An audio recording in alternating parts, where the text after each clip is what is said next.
मगरूपुर में कांग्रेस पार्टी के राज्यसभा सांसद इमरान प्रतापगढ़ी और विधायक फुरकान अहमद ने रोड शो के दौरान पहुंचे और वहां हजारों का जनसैलाब देखने को मिला, जिसके बाद वो काफी खुश भी नजर आए।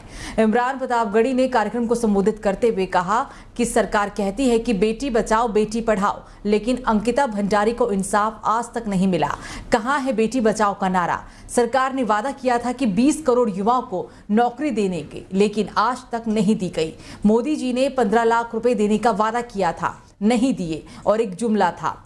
वहीं इमरान प्रतापगढ़ी ने कहा कि बीजेपी अब की बार 180 का आंकड़ा पार नहीं कर पाएगी। में भी कांग्रेस पार्टी सारी सीटों पे बहुत मजबूती के साथ लड़ रही है। नरेंद्र मोदी जी की केंद्र की सरकार और यहाँ की डबल इंजन की सरकार दोनों पूरी तरह विफल है। उत्तराखंड अंकिता भंडारी के लिए न्याय मांग रहा है और भारतीय जनता पार्टी की सरकार न्याय नहीं दे पा रही। इस वजह से जनता में बहुत गुस्सा है। क्या लगता है आपकी बार किस तरह का रुझान जनता का मिल रहा है? इंडिया अलायंस मजबूती के साथ देश में सरकार बनाने जा रहा है। भारतीय जनता पार्टी की सरकार जा रही है। 15 लाख के जुमले की तरह झूठा है। 15 लाख का जुमला जैसे दिया था वैसे ही वो नारा भी है। इंडिया अलायंस कितनी सीट ला पाएगी इतनी बार? प्रचंड बहुमत के साथ सरकार बना रहा है। भाजपा 180 का आंकड़ा नहीं पार करे। एक विशाल जनसभा और बढेड़ी से लेकर मरगूपुर तक इमरान प्रतापगढ़ी जो हमारे राज्यसभा सांसद हैं और अल्पसंख्यक विभाग के चेयरमैन हैं, उनका रोड शो और एक विशाल जनसभा थी। आज का लोगों में जोश देखकर मालूम हो रहा है कि ये सीट हरिद्वार की कांग्रेस पार्टी जीतने जा रही है और उत्तराखंड में हम 5 सीटें जीतेंगे। और जिस तरीके से माहौल पिछले 5-4 दिन में बना है, हमें उम्मीद है कि देश भर में इस तरह का माहौल बन रहा है और उम्मीद है हम केंद्र में सरकार बनाएंगे। विपक्षी कोई बात नहीं, विपक्ष का काम तो बोलना है। तो लोकसभा चुनाव का पारा बढ़ती गर्मी की तरह तेजी के साथ बढ़ता ही जा रहा है। पूरे देश में 7 चरणों में चुनाव होने हैं। पहले चरण में उत्तराखंड प्रदेश में भी चुनाव है। यहाँ 5 लोकसभा सीटों पर चुनाव होगा। राजनीतिक पार्टियों ने अपने अपने प्रत्याशी चुनावी मैदान में उतार दिए हैं।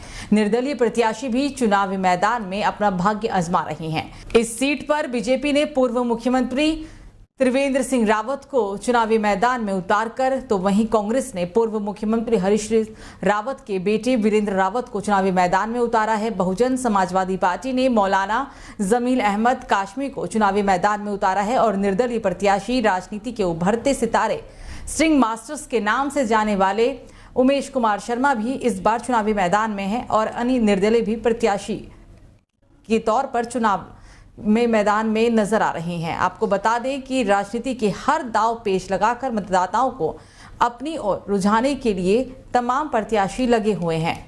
तो उत्तराखंड की 5 लोकसभा सीटों पर 19 अप्रैल को मतदान होना है। उससे पहले उत्तराखंड में प्रचार अपने अंतिम दौर में है। बीजेपी और कांग्रेस दोनों ही दल लगातार जोर शोर से प्रचार में जुटे हुए हैं और इसी कड़ी में आज सीएम धामी ने बीजेपी के संकल्प पत्र को लेकर जानकारियां दी है। मुख्यमंत्री पुष्कर सिंह धामी ने राजधानी देहरादून में बीजेपी के संकल्प पत्र को मोदी की गारंटी बताया। मुख्यमंत्री धामी ने कहा कि बीजेपी के संकल्प पत्र में उत्तराखंड की चीजों को समाहित किया गया है। उन्होंने कहा कि पीएम मोदी का उत्तराखंड से लगाव है, इसलिए वे उत्तराखंड की ओर विशेष ध्यान देते हैं। उत्तराखंड में बीजेपी सरकार के रहते जिस यूसीसी कानून को राष्ट्रपति को मंजूरी मिली है, उसे पूरे देश में लागू करने की बात संकल्प पत्र में की गई है। देश को विकसित राज्य बनाने का संकल्प भी लिया गया है। मुख्यमंत्री ने कहा कि प्रधानमंत्री नरेंद्र मोदी के नेतृत्व में बीजेपी ने जो भी संकल्प पिछले सालों के दौरान लिया है, उसे पूरा किया गया है। तो 18वीं लोकसभा के गठन के लिए हो रहे चुनाव में पहले चरण के मतदान के लिए अब 4 दिन बचे हैं। 3 दिन बाद 19 अप्रैल को टिहरी सीट पर चुनाव मैदान में उतरे 11 प्रत्याशियों की किस्मत का फैसला मतदाता करेंगे। प्रत्याशियों के लिए वैसे तो एक वोट भी बहुत महत्व रखता है, लेकिन इसमें भी देहरादून के मतदाताओं की भूमिका सबसे अहम होगी। इसका कारण है उत्तरकाशी, टिहरी और देहरादून के 14 विधानसभा क्षेत्रों में फैले इस संसदीय क्षेत्र अंतर्गत देहरादून में मतदाताओं की सर्वाधिक संख्या। मुख्य निर्वाचन अधिकारी उत्तराखंड से मिले आंकड़ों के मुताबिक देहरादून के 7 विधानसभा क्षेत्रों में करीब 10 लाख मतदाता हैं, जबकि टिहरी गढ़वाल के 4 विकास क्षेत्रों में 3,42,209 और उत्तरकाशी के में 2,43,423 मतदाता हैं।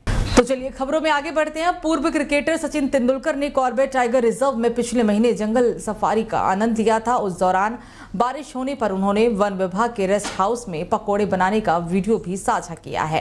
पूर्व क्रिकेटर सचिन तेंदुलकर ने कॉर्बेट टाइगर रिजर्व में पिछले महीने जंगल की सफारी की थी। उस दौरान बारिश होने पर उन्होंने वन विभाग के रेस्ट हाउस में पकौड़े बनाने का वीडियो सोशल मीडिया पर साझा किया। उन्होंने वन कर्मियों को पकौड़े बनाने के टिप्स भी दिए थे।